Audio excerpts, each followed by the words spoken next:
Hello guys, my name is Aldair Caldera and today we are going to talk about individual differences in second language learner. Let's go.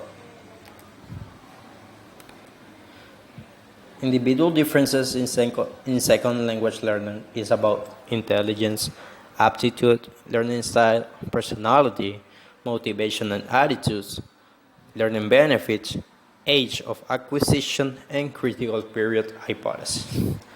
Let's go with the first question. As a second foreign language teacher or learner, what are your views about teaching grammar? Well, I think that teaching grammar is essential for having a good base of the language.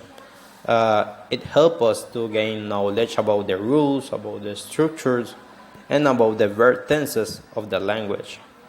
Grammar also helps us to have a sophisticated language when we are writing something or when we are speaking with someone.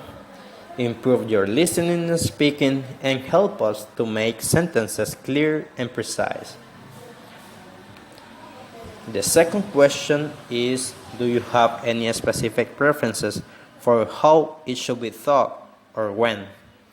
Well, I think that it must be taught in the first levels of the language, so in that way a student can have a good base of the language.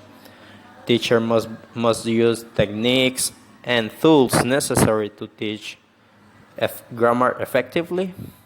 Grammar must be fun and interesting for the student, so in that way a student could be motivated with the grammar. And the teacher must break those beliefs that grammar is difficult, because it is not true. The third question is, do you know what students' preferences might be for grammar teaching, and do you think it will be useful to find out?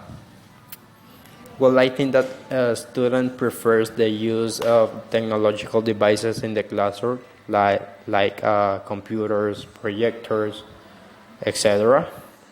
Another thing is watching videos and presenting PowerPoint could be interesting for the students.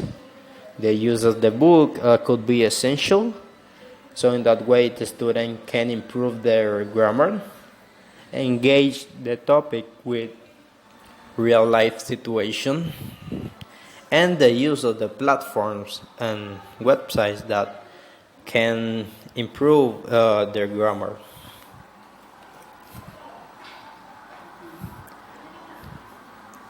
The fourth question is, if you were teaching English as a foreign language in a country with limited opportunity for secondary and post-secondary education, what recommendation would you make regarding the age at which English instruction will begin?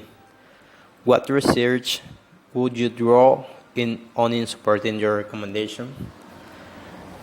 Well, I think that teacher have to provide the help in the difficulties of each student, encourage the creativity and the student participation without any fear of failure, recognize the weakness and the strengths that each student possesses, and treat all students equally regardless of age, but taking into account the level of the learning of each student.